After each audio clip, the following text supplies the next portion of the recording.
Bar association کے صدر،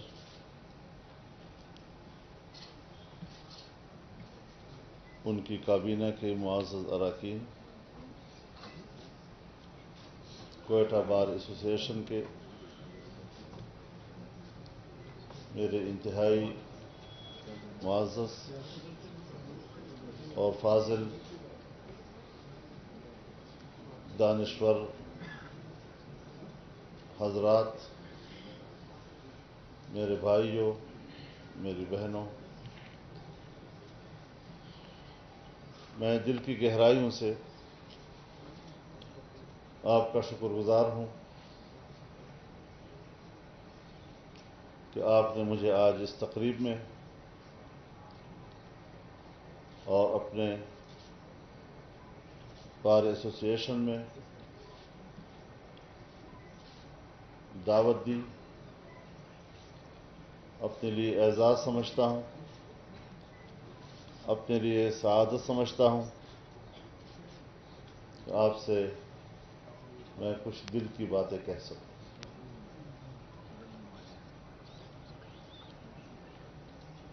آپ کے سینئرز یقیناً محسوس کر رہے ہوں گے کہ میں کوئی 15 سال سے زیادہ کا عرصہ ہوئے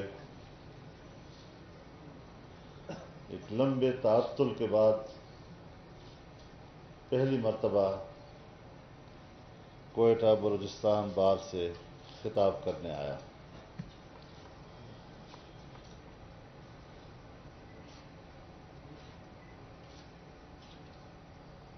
یہاں میرے معزز ساتھیوں نے اپنی گفتگو میں جہاں خوش آمدید کہا وہاں انہوں نے کچھ نکات کی طرف بھی اشارہ کیا۔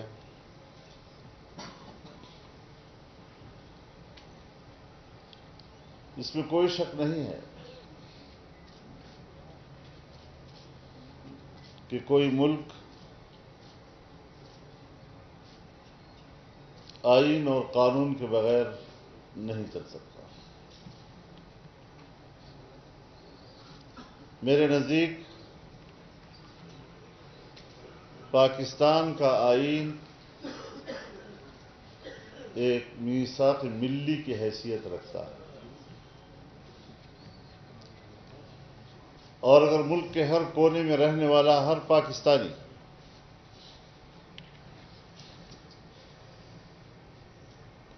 خود کو ایک قوم تصور کرتا ہے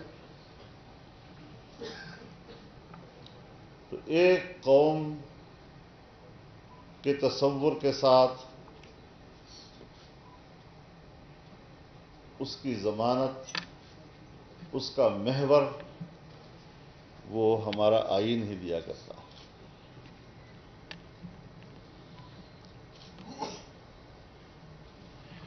ہمارا یہ آئین آپ سے زیادہ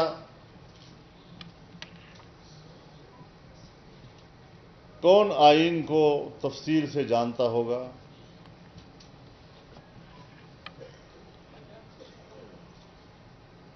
آپ کا پورا ماحول آئین و قانون کے مطالعے سے ہی چلتا ہے، اور آپ ہی آئین و قانون کی روشنی میں پاکستان کی عدلیہ کی رہنمائی کرتے ہیں۔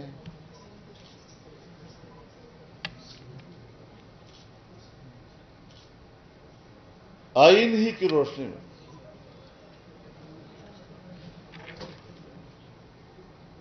آئین کا بنیادی ڈھانچہ 4 عناصر پر مشتمل ہے۔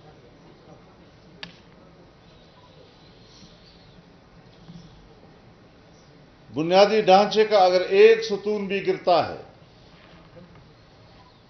تو آئین گر جاتا ہے، اور ایک نئی آئین ساز اسمبلی کی ضرورت پڑ جاتی ہے۔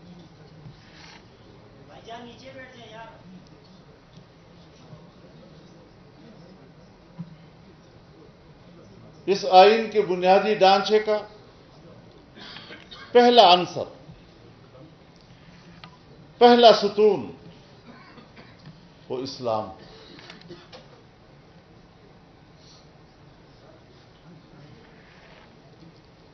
اس کا دوسرا ستون جمہوریت ہے۔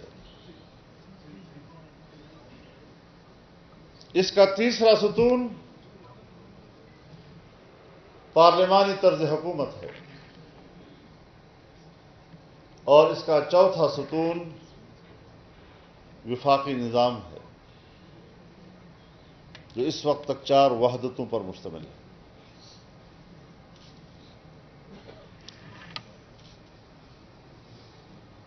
آئین خود ان 4 بنیادی عناصر کو آئین کا اساسی ڈھانچہ قرار دیتا ہے۔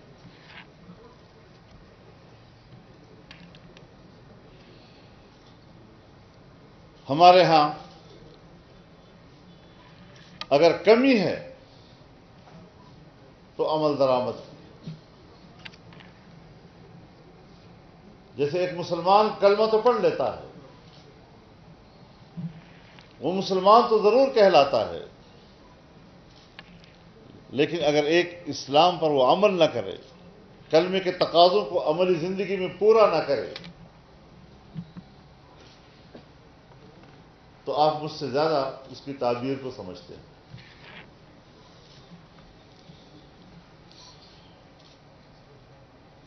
ہمارا یہ ماننا ہے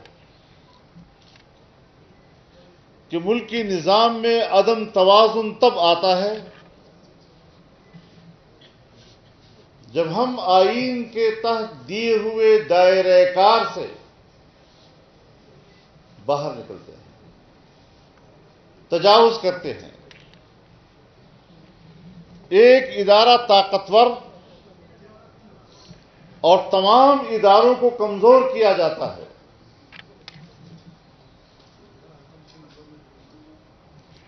عدلیہ اپنے حدود میں نہیں رہتی، انتظامیہ اپنے حدود سے تجاوز کرتی ہے، مقننہ تو ویسی بھی یتیموں کی طرح کا ایک ادارہ بن گیا ہے۔ تو پھر ظاہر ہے کہ فکری اضطراب آئے گا، اور وہ فکری اضطراب کسی فرد کا نہیں، وہ پوری قوم کے اندر سرایت کر جاتا ہے۔ سوسائٹی ایک مضطرب سوسائٹی بن جاتی ہے، اور کنفیوز سوسائٹی وہ پھر کسی حتمی فیصلے کی قوت سے محروم ہو جاتی ہے۔ تو بنیادی مسئلہ تو یہی ہے کہ ہم آئین کے تحت دیے ہوئے ان اصولوں کو اور اس دائرہ کار کو احترام دیں، اور اس کے تحت اپنی ذمہ داریوں کو پورا کریں۔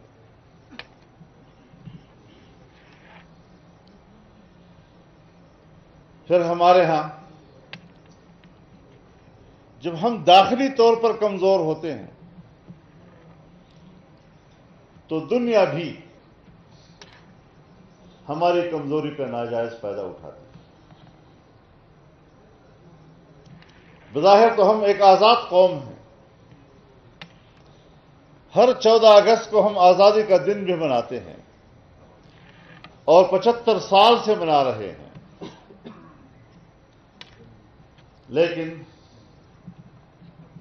سن 1945 کے جنگ عظیم دوم کے خاتمے کے بعد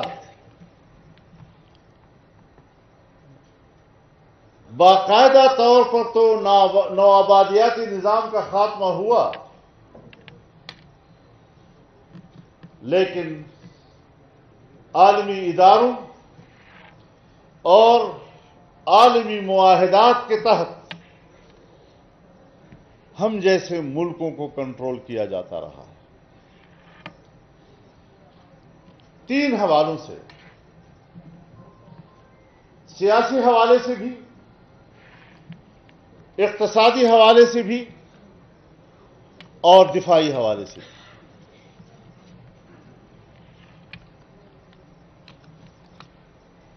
اقوام متحدہ، اس کی جنرل اسمبلی، اس کا سلامتی کونسل، جنیوا کا انسانی حقوق کمیشن، یہ تمام وہ ادارے ہیں جو ترقی پذیر دنیا کو کنٹرول کرتے ہیں۔ وہ ملک جو رقبے کے لحاظ سے بھی بڑا ہو، آبادی کے لحاظ سے بھی بڑا ہو، اس کو عالمی فہرست میں طاقتور ملک سے تعبیر کیا جاتا ہے۔ ایسے ملک کو کمزور کرنا اور ایسے ملک پر اپنے اختیارات کے پنجے گاڑنا، یہ ان کی حکمت عملی ہوا کرتی ہے۔ تو پاکستان اس زمرے میں آتا ہے۔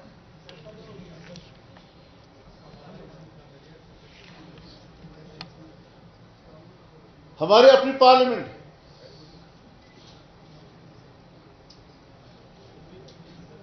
ہماری پارلیمنٹ سپریم ہے۔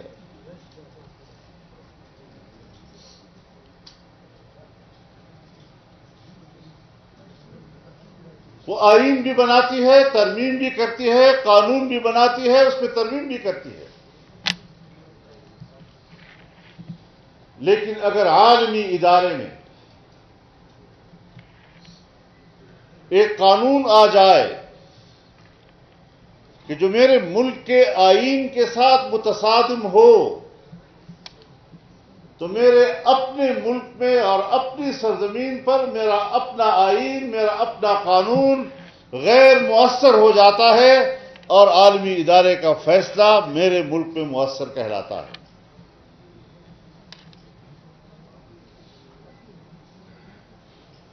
یہ جو قانون سازیاں ہمارے ملک میں ہو رہی ہیں،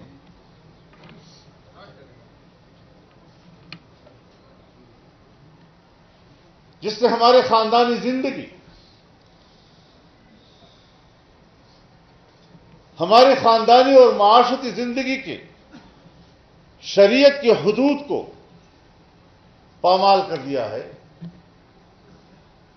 جبکہ میرا آئین کہتا ہے کہ حاکمیت اعلی اللہ رب العالمین کی ہے۔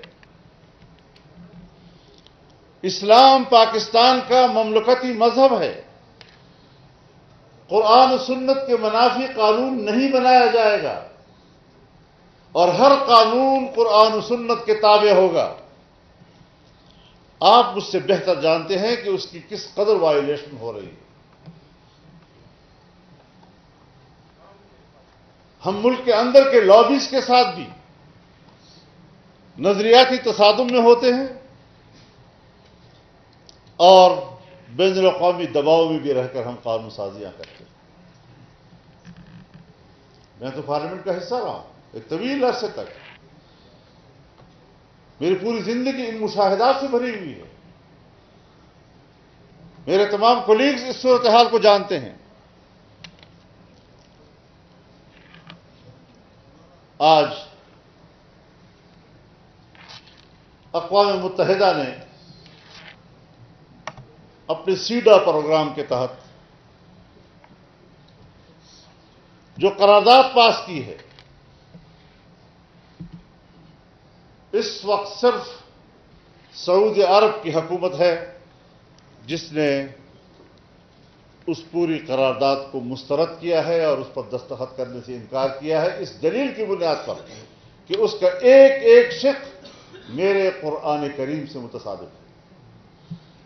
مجھے یا اس قرارداد کو تسلیم کرنا ہوگا اور یا اپنے قرآن کا انکار کرنا ہوگا، اس کے بیچ میں کوئی تیسرا راستہ نہیں۔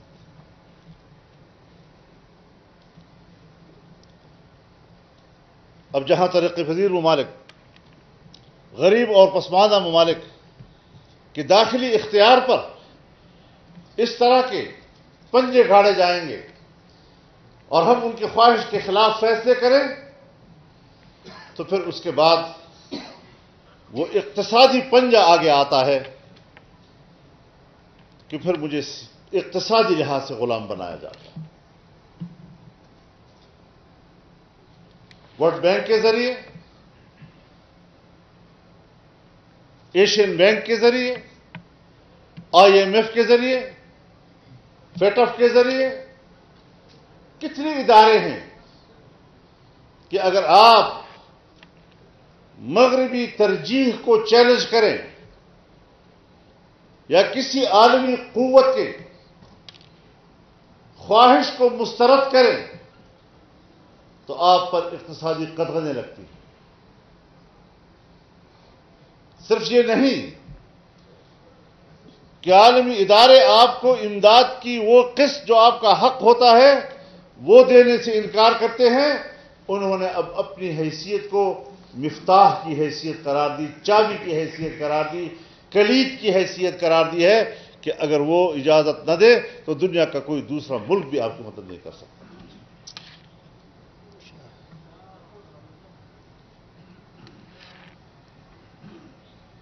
تو نوآبادیاتی نظام تو ختم، لیکن سیاسی اور اقتصادی حوالے سے ہمیں کنٹرول کیا جاتا ہے، ہمیں اپنی پالیسیوں کے تابع بنایا جاتا ہے، ہمیں اپنی خواہشات کا پیروکار بنایا جاتا ہے،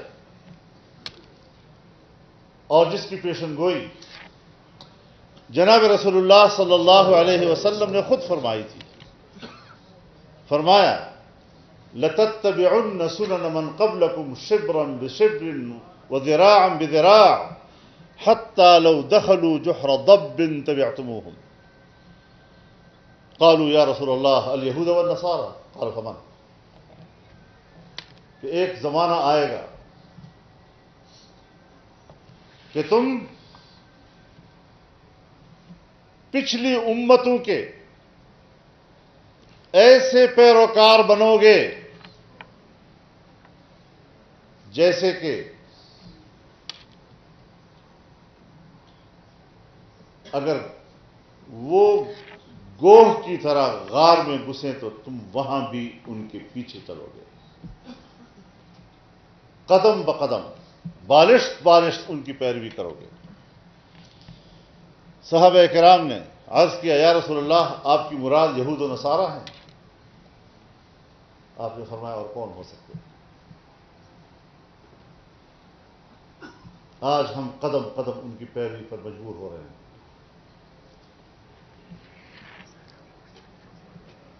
تو سیاسی آزادی بھی ہماری سلب، اقتصادی آزادی بھی ہماری سلب، اس کو بھی باہر سے کنٹرول کیا جا رہا ہے۔ انسانی حق، یہ ان کی مرضی ہے کہ انسانی حق کی تعریف کیا کریں، یہ ان کی مرضی ہے کہ اس کی ڈیفینیشن کیا ہو ان کے نزدیک۔ انسانی حق کا کون انکار کرتا ہے؟ پورا قرآن کریم انسانی حق کے لیے دیا ہوا نظام ہے۔ جناب رسول اللہ صلی اللہ علیہ وسلم کی تمام تر تعلیمات وہ انسانی حق کے لیے ہے۔ ہم اپنے ماحول میں لفظ امن استعمال کرتے ہیں۔ امن 3 حروف کا چھوٹا سا حرف ہے، لیکن یہ تمام تر انسانی حقوق کا احاطہ کرتا ہے۔ جان کا حق، مال کا حق، عزت و آبرو کا حق، اور انسان کے تمام حقوق ان 3 چیزوں سے وابستہ ہیں۔ تمام قوانین انسان کے حق کے تحفظ، اور اگر حق تلفی ہوتی ہے تو حق کی تلافی کیسے ہو، تمام قوانین اس بنیاد پر بنتے ہیں، اسی کے گرد گھومتے رہتے ہیں۔ انسانی حق کے سب سے بڑے علمبردار ہم، لیکن آج کی موجودہ سینیریو میں انسانی حق کے سب سے بڑے قاتل ہم۔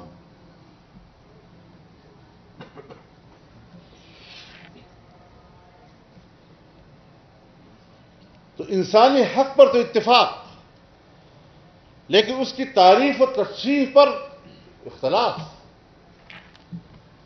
لیکن یہ جو آپ ہم پر امپوز کرتے ہیں، یہ کون سا جمہوری طریقہ ہے؟ جس جمہوریت کی راگ آپ الاپتے ہیں پوری دنیا میں، اور جس جمہوریت کے معیارات آپ مقرر کرتے ہیں، آپ کے اپنے معیارات کے تحت آپ ہم پر اپنی رائے کیسے امپوز کر سکتے ہیں؟ کس طرح آپ ہم پر مسلط کر سکتے ہیں اپنی رائے کو؟ لیکن ہو رہا،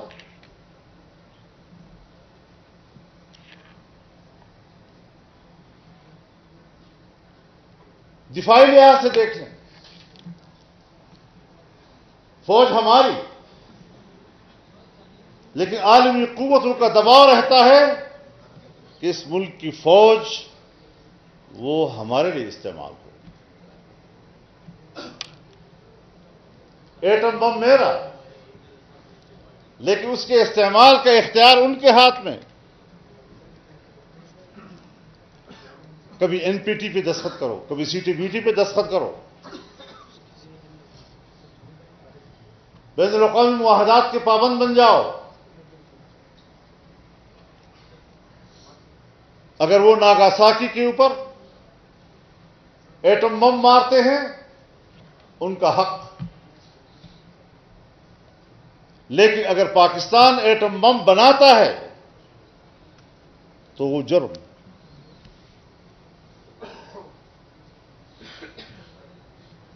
اگر اسرائیل کے پاس سینکڑوں ایٹم بم ہوں، اس پر کوئی اعتراض نہیں۔ اگر انڈیا کے پاس ایٹم بم ہوں، اس پر کوئی اعتراض نہیں۔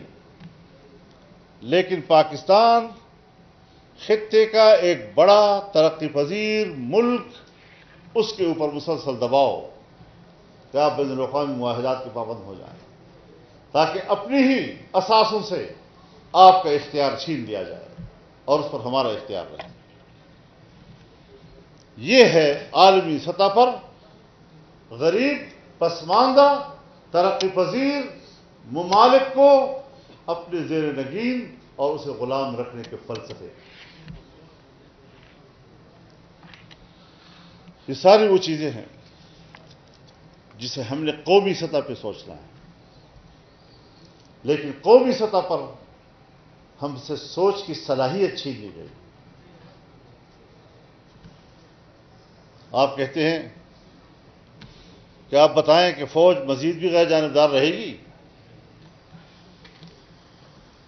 آپ خود ہی اندازہ لگائیں کہ غیر جانبدار نہ رہنے کا فیصلہ ہم نے فروری میں ہی کر لیا تھا، تو اس سے پہلے جب آپ جانبدار تھے، اور اس سے پہلے جب آپ نے ماشاء اللہ لگایا، اور اس سے پہلے جب آپ نے ماشاء اللہ لگایا، اور اس سے پہلے جو آپ نے ماشاء اللہ لگایا، آپ کو کس نے پوچھا تھا؟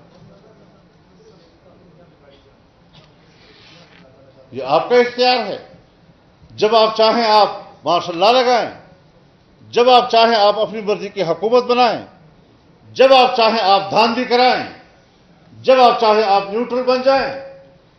ہماری یہ رائے ہے کہ جس طرح میں پاکستان کی شناختی کارڈ ہولڈر ہوں، اور اس تعارف سے میں ایک پاکستانی ہوں، ایک بہت بڑا بیوروکریٹ ہو، چاہے بڑا جرنیل ہو، وہ بھی اسی شناختی کارڈ کے تحت پاکستان کا شہری ہے۔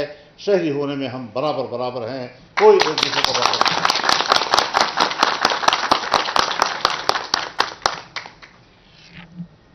عارضی طور پر یہ ایسی باتیں کرنا دلوں کو اطمینان دلانے والی بات تو ہے، لیکن مستقل روش کی ضرورت ہے۔ ملک کمزور ہوا ہے۔ 70 سال پہلے ہم طاقتور تھے، 70 سال کے بعد اب ہم کمزور ہیں۔ کشمیر پر جو ہم نے رویہ دکھایا، کسی زمانے میں واجپئی جی بس میں پاکستان آ کر اترتا ہے۔ پاکستان کی معیشت مضبوط تھی، وہ پاکستان سے تجارت کرنا چاہتا تھا، اس کے لیے ایک بہتر ماحول پیدا کرنا چاہتا تھا، وہ مینار پاکستان پہ کھڑا ہوا اور پاکستان کو ایک حقیقت تسلیم کیا. وہ کشمیر میں بات کرنا چاہتا تھا. سرکاری سطح پر اور ریاستی سطح پر تو باتیں ہوتی ہی ہیں. مجھے ذاتی طور پر انہوں نے کہا تھا دلی میں کہ میرے پاس 1 سال ہے، اپنی حکومت سے کہہ دو کہ میرے 1 سال کا فائدہ اٹھا لیں، مسئلہ کشمیر کے حل کے لیے میں تیار ہوں. اس وقت ان کا رویہ یہ کیوں تھا، اور آج ان کا یہ رویہ کیوں ہے کہ وہ میرا ٹیلی فون اٹھانے کے لیے بھی تیار نہیں. کشمیر پر قبضہ کر لیا ہے. ہندوستان کے آئین کے آرٹیکل 370 کے تحت اس کا اسپیشل سٹیٹس ختم کر دیا گیا ہے، اور ہم جنگ لڑنے کی صلاحیت شاید نہیں رکھتے. کیا کمزوریاں ہیں ہمارے پاس؟ ملک کو ہم نے کیوں اتنا نیچے لے گئے کہ ہم معاشی لحاظ سے اتنے کمزور کہ ہم اپنے سرزمین کے دفاع کے لیے پریشان ہیں. ہم اس کے اخراجات کے متحمل نہیں ہیں. اب اس کا الزام ہم فوج پہ دیں؟ فوج بھی تو ہمارا ادارہ ہے.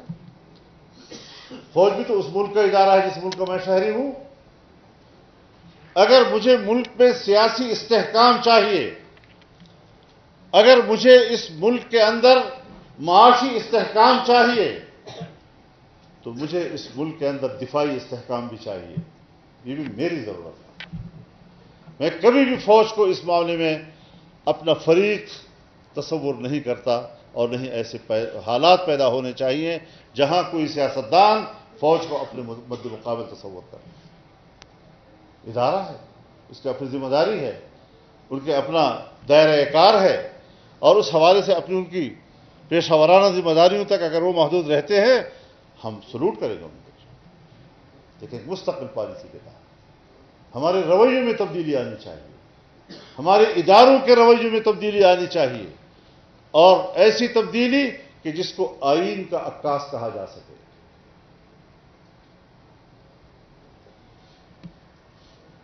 اگر آئین کا پرتاؤ نہیں ہے میری پالیسیاں، تو پھر تو طاقت ہی کی علامت ہے. میں نیوٹرل رہوں گا، میں نیوٹرل نہیں رہوں گا. یعنی طاقتور یہی کہتا ہے نا کہ میری مرضی ہے میں مداخلت کرتا ہوں، اور میری مرضی ہے میں مداخلت نہیں کرتا. تو اس اعتبار سے بہرحال یہ 3 چیزیں وہ ہیں جو بین الاقوامی دنیا میں آج ہمیں اس کے ذریعے کنٹرول کیا جا رہا ہے. اگر ہم چین کو اپنا دوست سمجھتے ہیں، گہرا دوست سمجھتے ہیں، اور 70 سال تک ہم نے چین کی دوستی کو ہمالیہ سے بلند کہا، بحر الکاہل سے گہرا کہا، شہد سے میٹھا کہا، لوہے سے مضبوط کہا. 70 سال کے بعد جب وہ دوستی ایک معاشی دوستی میں تبدیل ہوئی، اور اس نے پاکستان کے اندر سرمایہ کاری کا فیصلہ کیا، اور اس کے تمام مراحل مجھے معلوم ہیں کہ جب 1995 میں خارجہ امور کمیٹی کی چیئرمین کی حیثیت سے میری کمیٹی کو دعوت دی گئی، اور ہم پوری کمیٹی وہاں گئے، اور انہوں نے ہمیں سوویت یونین کے کمیونسٹ سسٹم کے شکست کے بعد ایک نئے ویژن کے ساتھ ایک نئے اقتصادی نظام ہمارے سامنے پیش کیا، اور دنیا کو تجارت کے راستے سے انگیج کرنے کا فلسفہ بتایا. تو ہم نے ان کو تجویز دی تھی کہ پاکستان آپ کا معتمد دوست ہے، اور شاہراہ ریشم کو ہم دوبارہ تجارت کے لیے فعال کر سکتے ہیں، جس کو انہوں نے تسلیم کیا تھا. لیکن ہم نے 2014 میں اس کے سربراہ کے پاکستان دورے کا راستہ روکا.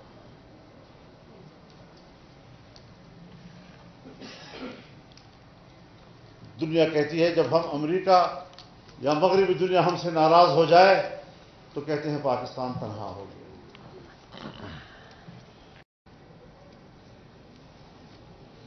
تو ہم یہ کہتے ہیں پاکستان تنہا ہو گیا، لیکن میرے نزدیک پاکستان اس وقت تنہا ہوتا ہے جب وہ ریجن میں تنہا ہو جائے۔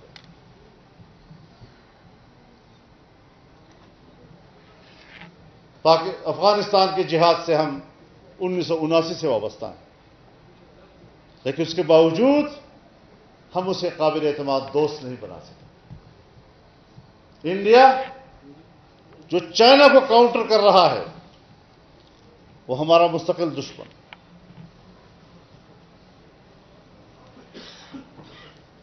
ایران کے ساتھ ہمارے تعلقات میں پڑوسی ہونے کے باوجود گرم جوشی نہیں ہے۔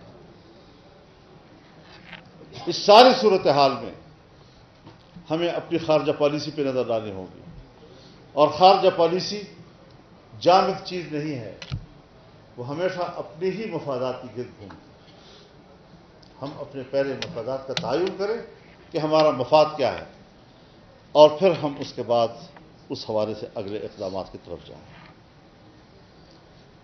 ہمارے اپنے ملک کے اندر سن 1973 کے آئین کے تحت صوبوں کو اختیارات دیے گئے محدود پیمانے پہ، اور 18ویں ترمیم میں بہت زیادہ اختیارات صوبوں کو دیے گئے، لیکن اس وقت بھی اس پر عمل درآمد میں کمی ہے، اس کی امپلیمنٹیشن اس طرح نہیں ہو رہی ہے۔ جمعیت علماء اسلام اپنے منشور کے حوالے سے، نظریاتی حوالے سے واضح ہے اس حوالے سے کہ ہر صوبہ اپنے وسائل کا خود مالک ہو، ہر صوبے کا عوام، ہر صوبے کا بچہ اپنے وسائل کا خود مالک ہو، اور اس پر کوئی دوسرا طاقت، کوئی دوسرا صوبہ اس پر قبضہ نہ کر سکے۔ بلوچستان اس وقت معدنی ذخائر سے مالا مال ہے، اس میں کوئی شک نہیں۔ صوبہ خیبر پختونخوا، اس کے پہاڑ معدنی ذخائر سے مالا مال ہیں، لیکن اپنے ہی وسائل پر ہماری قدرت نہیں، اپنی ہی سرزمین پر ہم اپنے ہی وسائل سے محروم ہیں۔ تو پھر ظاہر ہے ایک طرف آپ ریاستی طور پر معاشی لحاظ سے کمزور ہیں، اور دوسری طرف آپ کے صوبوں کے اندر عوام کے صفوں میں محرومیت کے نعرے اٹھیں گی۔ یہ چیزیں ریاست کے خاتمے کا سبب بنتی ہیں۔ اگر ہم نے اس ریاست کو بچانا ہے، اس کو طاقتور رکھنا ہے، اس کو ابدالآباد تک زندہ رکھنا ہے، تو پھر ہمیں حقوق تسلیم کرنے ہوں گے۔ صوبوں کا حق تسلیم کرنا ہوگا، بلوچستان کا حق تسلیم کرنا ہوگا، چھوٹے صوبوں کا حق تسلیم کرنا ہوگا، اور اس پر کسی قسم کی کسی ادارے کی بالادستی جو ہے وہ قابل قبول نہیں ہے۔ اور اس میں آج سب سے بڑی رکاوٹ ہمارا داخلی امن و امان کا مسئلہ ہے۔ داخلی امن و امان میں بھی سب سے بڑا محرک معاشی بدحالی ہوا کرتی ہے۔ ہم معاشی خوشحالی کی طرف جائیں، لوگوں کی محرومیت کو دور کریں، انہیں روزگار دیں، اور ریاست کو اپنے پاؤں پر کھڑا کریں۔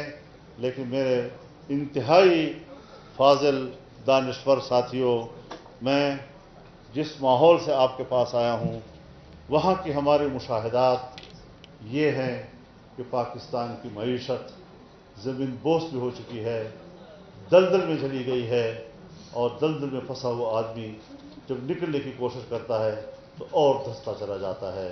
کچھ ایسی ہی صورتحال سے ہم سب دوچار ہیں۔ ایک قومی جذبے کے ساتھ ہمیں ان حالات سے نکلنا ہے۔ ہمیں پاکستان کو اپنے پاؤں پہ کھڑا کرنا ہے، ہمیں پاکستان کو طاقتور بنانا ہے، اور اس حوالے سے ایک جامع پالیسیاں، گہری اعتماد اور وفاداری کے ساتھ ہمیں تشکیل دینی ہوگی۔ اللہ تعالیٰ پاکستان کی حفاظت فرمائے، اس کو طاقتور بنائے، اور پاکستان کے عوام کو خوشحالی نصیب فرمائے، اسے اسلام اور امن کا گہوارہ بنائے۔ وآخر دعوانا ان الحمد للہ رب العالمین۔